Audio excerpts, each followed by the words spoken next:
Hello hi दोस्तों, आपका स्वागत है आपके अपने यक्ष लैब में। तो आज हम शुरू करते हैं मगध। अब इससे पहले हमने शुरू कर जो पुरानी हिस्ट्री जो भी थी, ओल्ड हिस्ट्री, काफ़ी कुछ हमने पढ़ा दिया है।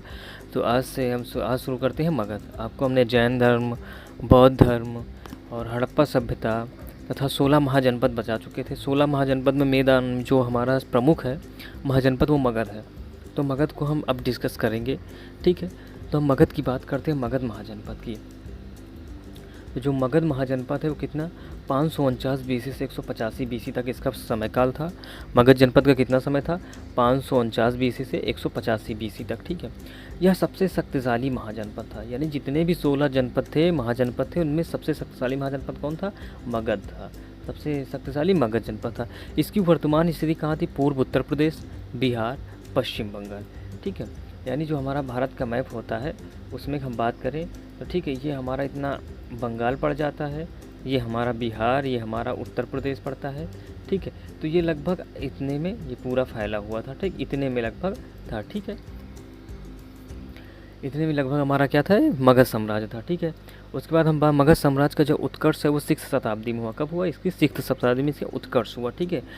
हर इसके मगध वंश के कुछ वंश थे, यानी मगध के जो कुछ वंश हैं, कौन से? सबसे पहले हर्यक वंश आया, फिर नाग वंश आया, फिर नंद वंश आया, फिर मौर्य वंश आया, ठीक है। ये हमारे कुछ प्रमुख वंश हैं जो कौन से मगध में थे, ठीक है। हम मगध का है सबसे प्राचीन मगध के संस्थापक, यानी प्राचीन मगध संस्थापक, यानी जो मगध वंश का संस्थापक बृहदत्त को माना जाता है, ठीक है। और बृहदत्त क्या महाभारत कालीन था, ठीक है। बृहदत्त कब था? महाभारत कालीन। और सबसे बड़ी बात, मगध जनपद का जो अंत होता है वो भी किससे होता है? वो भी होता है बृहदत्त नाम से एक आदमी के, ठीक है, बृहदत्त नाम से, ठीक है। तो मगध के जो संस्थापक थे बृहदत्त थे, ठीक है। जो बृहदत्त थे उनकी उस समय राजधानी क्या थी? गिरिब्रज थी। उस समय राजधानी की क्या थी? गिरिब्रज थी। और बृहदत्त का एक पुत्र था जरासंध। आपने महाभारत में सुना होगा, जिसको भीम ने मल्ल युद्ध में, यानी ऐसे कुश्ती टाइप में युद्ध में जो उसे हराया था, ठीक है, वो मगध, ठीक है, जरासंध था, ठीक है। मगध साम्राज्य का सबसे पहले उल्लेख कहाँ मिलता है? अथर्ववेद में। मगध साम्राज्य का कहाँ मिलता है? मगध साम्राज्य का उल्लेख अथर्ववेद में। अथर्ववेद में मगध साम्राज्य का उल्लेख मिलता है, ठीक है। इसके बाद बात करते हैं मगध वंश में सबसे पहले आता है हर्यक वंश। हर्यक वंश की हम बात करते हैं तो हर्यक वंश का शासनकाल है 544 बीसी से 492 बीसी। कब तक रहा? 544 बीसी से 492 बीसी तक, ठीक है। हर्यक वंश इतने समय तक रहा, ठीक है। 544 से 492 बीसी तक रहा, ठीक है। हर्यक वंश का संस्थापक कौन था? बिंबिसार था। हर्यक वंश का संस्थापक कौन था? बिंबिसार था, ठीक है। और बिंबिसार क्या है? 544 में बीसी में मगध की गद्दी पर बैठा। हर्यक वंश का संस्थापक बिंबिसार है। और बिंबिसार कब है? 544 बीसी में मगध की गद्दी पर बैठा। मगध की गद्दी बिंबिसार कब बैठा? 544 बीसी में, ठीक है। जो बिंबिसार था वो 544 से उसका 499 इसका क्या था? शासनकाल था, ठीक है। 499 बिंबिसार का शासनकाल कब था? 544 से 499 इसका शासनकाल था, ठीक है। भारत इतिहास का सबसे बड़ा शासनकाल किसका था? बिंबिसार का था, ठीक है। इसका कुछ और नाम थे, जैसे श्रेणिक। श्रेणिक भी किसका नाम था? श्रेणिक किसका नाम था? बिंबिसार का। अगर पूछा जाए श्रेणिक किसका नाम है तो बिंबिसार का श्रेणिक नाम है, ठीक है। जो बिंबिसार था इसने अंग महाजनपद को जीता था और वहाँ का उपराजा अपने पुत्र अजातशत्रु को बना दिया था, ठीक है। अपने पुत्र अजातशत्रु को कहाँ का अंग देश का उपराजा बना दिया था, ठीक है। बिंबिसार की जो राजधानी थी वो क्या थी? राजगृह थी। बिंबिसार की राजधानी क्या थी? राजगृह थी। जो बिंबिसार की राजधानी क्या थी? राजगृह थी, ठीक है। तो बिंबिसार की राजधानी राजगृह की। बिंबिसार अपने बड़े पुत्र दर्शक को तो अपना उत्तराधिकारी बनाना चाहता था, यानी जो बिंबिसार जो था वो अपने बड़े पुत्र जिसका नाम था दर्शक, उसको क्या करना चाहता था? उसको उत्तराधिकारी बनाना चाहता था, ठीक है। उत्तराधिकारी किसको बनाना चाहता था? दर्शक को, ठीक है। अपने बड़े पुत्र दर्शक को उत्तराधिकारी बनाना चाहता था बिंबिसार, ठीक है। लेकिन क्या होता है? राज विस्तार करने, ठीक है। लेकिन बिंबिसार राज विस्तार करने के लिए कौन सा? विवाह संबंध का सहारा लिया, ठीक है। विवाह संबंधों का सहारा लिया, यानी अगर पूछा जाए विवाह संबंधों का सहारा कौन लिया सबसे पहले राज विस्तार के लिए, तो वो बिंबिसार था। बिंबिसार ही सबसे पहले तो जो विवाह संबंधों के थ्रू अपना राज्य का विस्तार किया था, ठीक है। इसकी पत्नियाँ, जैसे महाकौशला की बात करिए, महाकौशला है, ठीक है, पूरा माँ है, ठीक है, महाकौशला है, ठीक है। महाकौशला की बात करें, कौशल नरेश प्रसेनजीत की बहन थी। प्रसेनजीत की बहन कौन थी? महाकौशला, ठीक है। महाकौशला प्रसेनजीत की बहन थी जो कि कौशल नरेश की थी। उसके बाद चेलना की बात करते हैं। चेलना कौन सी? विशाल नरेश चेतक की बहन थी, ठीक है। तो वैशाली है, सॉरी ये क्या है? वैशाली है, ठीक है, वैशाली है, ठीक है। इसको ध्यान रखिए क्या है, वैशाली, ठीक है। वैशाली नरेश चेतक की बहन से शादी कर ली, ठीक है। और क्षेमा जो उनकी पत्नी थी वो कौन थी, भद्र प्रदेश की राजकुमारी थी। क्षेमा कौन थी, भद्र प्रदेश की राजकुमारी थी, ठीक है।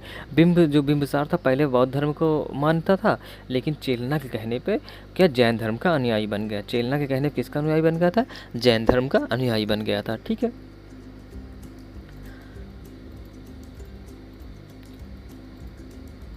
उसके बाद हम बात करते हैं अजातशत्रु। वो दर्शक का बना था, लेकिन दर्शक को हत्या करके अजातशत्रु क्या होता है, गद्दी पे बैठ जाता है, ठीक है।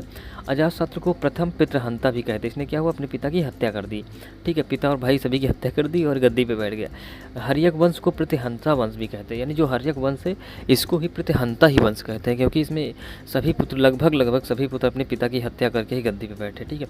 अजातशत्रु के कुछ उपनाम की बात करते हैं। कुणिक, कुणिक किसका उपनाम था, अजातशत्रु का। अगर पूछा जाए अजातशत्रु का जो उपनाम था क्या था, कुणिक था। अजातशत्रु का उपनाम क्या था, कुणिक था।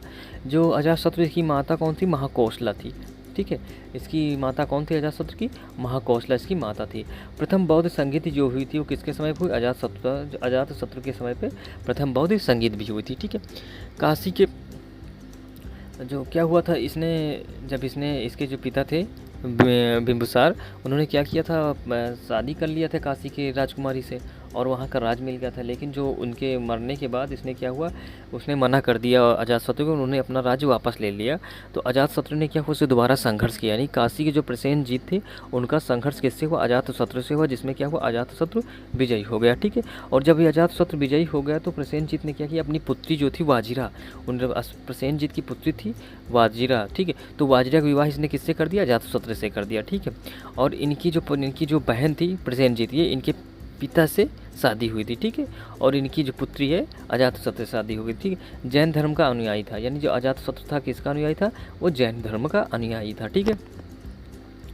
उसके बाद करें अजातशत्रु के बाद क्या होता है, द्वितीय राजा आता है, कौन सा उसका नाम है, इसका नाम है उदयन, ठीक है। उदयन फिर गद्दी बैठता है, ठीक है। उदयन गद्दी पे बैठता है और उदयन ने क्या किया, अजातशत्रु की हत्या करके गद्दी बैठता है, इसलिए इसे द्वितीय पितृहंता भी कहते हैं। द्वितीय पितृहंता किसे कहते हैं, उदयन को कहते हैं, ठीक है। क्योंकि इसने क्या किया था, अपने पिता की हत्या करके गद्दी पे बैठ गया था, ठीक है। पाटलिपुत्र नगर की स्थापना किसने की, पाटलिपुत्र नगर की स्थापना की बात की जाए, पाटलिपुत्र नगर की स्थापना की तो उसे गंगा, गंडक तथा सोन नदी पर किसने की, उदयन ने की थी, ठीक है। उदयन ने क्या की, पाटलिपुत्र नगर की स्थापना की, ठीक है। फिर उदयन के बाद इसमें जितने भी शासक आते कोई मजबूत शासक नहीं थे, ठीक है। उनमें से जैसे कि उदयन के बाद आता है अनिरुद्ध, ठीक है, ये भी ज़्यादा दिन तक नहीं रहा और कुछ सही को, ठीक है। उसके बाद मुंडा आता है और उसके बाद फिर क्या आता है, नागदर्शक आता है, क्या आता है, नागदर्शक। उसके बाद कौन आता है, नागदर्शक आता है, ठीक है। और नागदर्शक क्या है, ये जो है अपना हर्यक वंश, इसका क्या है, अंतिम शासक कौन है, नागदर्शक है, ठीक है। नागदर्शक की हत्या शिशुनाग ने कर दी, जो कि क्या था, इसी का सेनापति था। कौन था इसका सेनापति था, ठीक है। इसका सेनापति था, इसने क्या कर दिया, इसकी हत्या कर दी नागदर्शक का, और क्या हुआ, खुद राजा बन गया और नागवंश की स्थापना कर दिया, ठीक है। तो नागवंश की स्थापना किसने किया, नागदर्शक ने किया, ठीक है। और ये शिशुनाग ने किया, नागवंश की स्थापना किसने किया, शिशुनाग ने किया। और शिशुनाग ने किसकी हत्या करके की, नागदर्शक की हत्या करके की, ठीक है। नागदर्शक की हत्या कर दिया और शिशुनाग वंश की स्थापना कर दी, ठीक है। अब इसके बाद शिशुनाग वंश पढ़ लेते हैं। अगर शिशुनाग वंश की बात करें तो कब 412 बीसी से 399 बीसी तक चला, ठीक है। 412 बीसी से 399 बीसी तक चला, ठीक है। अगर शिशुनाग वंश की स्थापना किसने किया, शिशुनाग ने किया, जो कि ठीक है राजधानी वैशाली थी, ठीक है। शिशुनाग की क्या थी, राजधानी वैशाली थी। नागवंश की स्थापना किसने किया, शिशुनाग ने किया और जिसकी राजधानी क्या थी, वैशाली थी, ठीक है। इसने क्या हुआ, अवंती को जीता था, ठीक। शिशुनाग ने किसको जीता था, अवंती को जीता था, ठीक है। इसके बाद इसका जो उत्तराधिकारी आता है वो कौन आता, कालाशोक। कालाशोक क्या है, शिशुनाग का उत्तराधिकारी है, ठीक है। कालाशोक का शासनकाल किया था 394 बीसी से 366 बीसी, 394 बीसी से 366 बीसी कालाशोक का क्या था, शासनकाल था, ठीक है। जो द्वितीय बौद्ध संगीति थी वैशाली में किसके हुई थी, किसके समय में हुई थी, कालाशोक के समय में। द्वितीय जो बौद्ध संगीति थी किसके समय में थी, कालाशोक के समय में हुई थी, ठीक है। और जो कालाशोक थे इसने पुनः राजधानी को पाटलिपुत्र बना दिया, राजधानी को पुनः से पाटलिपुत्र बना दिया। इसके 10 में से एक पुत्र था जिसका नाम था नंदीवर्धन और यही क्या था, शिशुनाग वंश का अंतिम शासक था, ठीक है। शिशुनाग वंश का अंतिम शासक कौन था, नंदीवर्धन था, ठीक है। और जो कालाशोक था इसके 10 पुत्र थे, उसमें से एक नंदीवर्धन था, जो ही ये क्या नंदीवर्धन ही क्या था, अंतिम शासक था शिशुनाग वंश का, ठीक है। उसके बाद हम बात करते हैं, ठीक है, ठीक है। उसके बाद करते हैं नंद वंश की, ठीक है। किसकी स्थापना? नंद वंश की बात करते हैं, ठीक है। इसके बाद नंद वंश की बात कर 344 बीसी से 322 बीसी तक, ठीक। कौन सा? 344 बीसी से 322 बीसी तक क्या था? नंद वंश था, ठीक है। नंद वंश के संस्थापक कौन था? महापद्मनंद थे। नंद वंश के संस्थापक कौन थे? महापद्मनंद थे, ठीक है। इनका अन्य नाम क्या? उग्रसेन, परशुराम का सेकेंड अवतार, ठीक है, एकराट तथा सर्वक्षमतम, ठीक है। एक्चुअली इनको ये सब इसलिए नाम दिया क्योंकि इसने आसपास के सभी राजाओं को इसने जीत लिया था, महापद्मनंद ने, ठीक है। महापद्मनंद के आसपास सभी राजाओं को जीत लिया था, सभी राजाओं को, आसपास के जितने भी राजा थे सभी आसपास के जनपद को इसने जीता था लगभग। इसके समय में पाणिनि थे, जो कि क्या एक किताब लिखी अष्टाध्यायी, और जो अष्टाध्यायी किताब है किससे? व्याकरण संबंध है, ठीक है। अगर कभी पूछा जाए अष्टाध्यायी किताब किसने लिखा था? पाणिनि ने लिखा था। पाणिनि की किताब का क्या नाम था? अष्टाध्यायी था, जो क्या था? व्याकरण से संबंधित था। उसके बाद हम बात करते हैं महापद्मनंद के, जो महापद्मनंद जो थे उनका जो उत्तराधिकारी था वो कौन था? घनानंद था, ठीक है। इसका नंदराज भी कहते हैं, घनानंद या नंदराज, ठीक है। इसे अग्रनीज नाम से भी जाना जाता है। किस नाम से? अग्रनीज नाम से भी इसे जाना जाता है, घनानंद को, ठीक है। इसके समय में सिकंदर का आक्रमण हुआ, ठीक है। सिकंदर का आक्रमण किसके समय में हुआ? घनानंद के समय में हुआ। तो आप लोग सभी जानते होंगे कहानी के भी। इसके बाद क्या हुआ?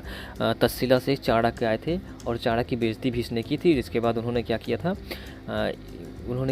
इनसे क्या चुटी अपनी खोल ली थी और बोले थे जब तक आपका राज नहीं छीन लेंगे या आप किसी और को राजा नहीं बना देंगे तब तक चुटी बांधेंगे। इसी संकल्प से क्या था?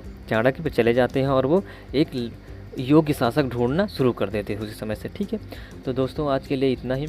नेक्स्ट वीडियो में हम आपको पढ़ाएंगे मौर्य वंश, ठीक है। मौर्य वंश का जो भी इतिहास रहा है उसके नेक्स्ट वीडियो में वो पढ़ाया जाएगा आपको, ठीक है। मौर्य वंश का पूरा कंप्लीट। तो आप अपने दोस्त यक्ष को विदा करिए, ठीक है। कल फिर मिलेंगे सेम टाइम इसी जगह पे। अगर आपको वीडियो अच्छी लगी हो तो लाइक करें, सब्सक्राइब करें और इसे शेयर भी करें, ठीक है। थैंक यू दोस्तों, धन्यवाद।